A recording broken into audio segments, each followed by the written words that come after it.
किसान एकता जिंदाबाद, खनन माफिया मुर्दाबाद, खनन माफिया मुर्दाबाद, खनन माफिया मुर्दाबाद, नेशनल लाइमस्टोन कंपनी मुर्दाबाद, नेशनल लाइमस्टोन कंपनी मुर्दाबाद, नेशनल लाइमस्टोन कंपनी मुर्दाबाद, नेशनल लाइमस्टोन कंपनी मुर्दाबाद, नेशनल लाइमस्टोन कंपनी मुर्दाबाद, खनन माफिया मुर्दाबाद, खनन माफिया मुर्दाबाद, खनन माफिया मुर्दाबाद, किसान एकता जिंदाबाद, खनन माफिया मुर्दाबाद, खनन माफिया मुर्दाबाद, नेशनल लाइमस्टोन कंपनी मुर्दाबाद, महिला शक्ति जिंदाबाद। 20वां दिन हमारा हो गया है। ये कंपनी भूमाफिया इतनी आतंक फैला दिए गांव के अंदर, जो सभी जातियों में भय पैदा कर दिया। 40-50 लोग बदमाश प्रवृत्ति के लोग यहाँ छोड़ रखे हैं। 80% इस पहाड़ी के क्षेत्र के ST-SC जातियाँ निवास करती हैं। इनको डराया जा रहा है, धमकाया जा रहा है। 80-80 फीट 70-70 फीट होल के 4-4 इंची मोटे बोर करके होल चला रहे हैं। होल चलाते हैं जिस टाइम ये बदमाश प्रवृत्ति के लोग गांव में आकर महिलाओं को, बच्चों को डरा धमकर मकानों से बाहर निकालते हैं। और यहाँ की जो जमीन है, हमारी भूमि है, 2006-7 में ग्रासिम ने एक्वायर करवा ली थी। उस भूमि का नहीं तो ग्रासिम के द्वारा कोई निवारण निकला, नहीं कंपनी वालों द्वारा कोई निवारण निकला। जो बाकी पहाड़ी क्षेत्र के में जो जमीन है वो ग्रासिम के एक्वायर के अधीन आ रही है। ग्रासिम वालों ने नहीं इस कंपनी वालों को बोल रहे हैं, कंपनी दादागिरी से कंपनी चला रहे हैं। और मैं तो यही कहना चाहता हूँ प्रशासन को, आके हमारे गांव की सुने, हमारा जो जनहित में जो सहयोग।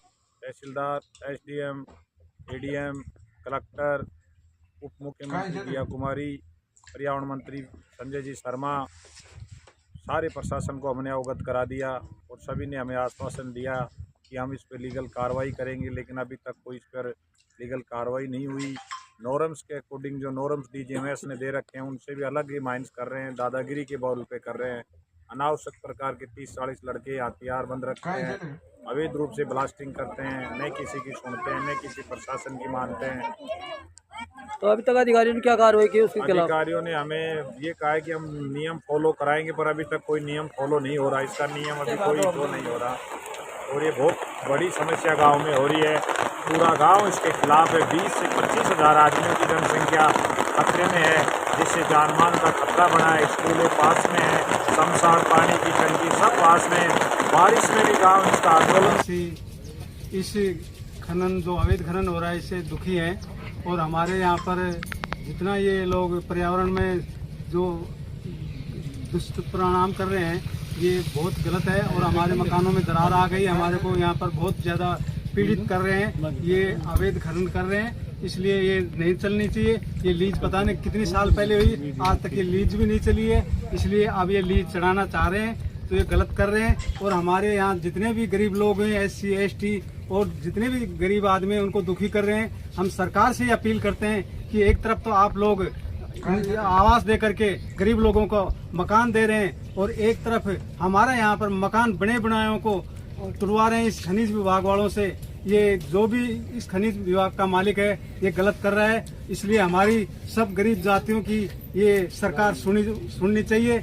और मैं तो ये कहता हूँ कि CM भजनलाल को ये मैसेज जाना चाहिए कि एक तरफ तो आप गरीबों की भलाई कर रहे हैं, एक तरफ हमारे गरीब लोगों को यहाँ घर उजाड़ रहे हैं, जनजीवन व्यस्त कर रहे हैं, खराब कर रहे हैं। इसलिए मैं सब लोगों से ये निवेदन करता हूँ, सरकार में जितने भी बैठे हैं अधिकारी, इन सबको ये गरीब आदमी के बारे में सोचना चाहिए कि गरीब आदमी भी किस तरह से रहता है। अशांति फैली हुई है और असामाजिक तत्व घूमते रहते हैं। इससे महिला, नारी और जो महिला पुरुष है, सब खतरे में उतर रहे हैं, जीवन खतरे में आ रहे हैं सबका। कितना धरना चल रहा है धरना? ये 20 दिन से धरना चल रहा है। ये किन किन को बताया आज तक? अब तक ME को, ADM को, शासन प्रशासन को, सबको, कलेक्टर तक, डिप्टी CM, मंत्री, सबको हमने अवगत करा दिया है। तो आज तक क्या कार्रवाई हुई? कोई कार्रवाई नहीं हुई। सबके दरवाजे, हमने सारे दरवाजे खोल दिए, सबके पास जा के आ गए। शासन प्रशासन को सबकी नींद में सोए हुए हैं। पता नहीं कितनी बड़ी पूंछ वाले के हाथ लगा उतारे, कोई काम नहीं आ रहा हमारे। क्या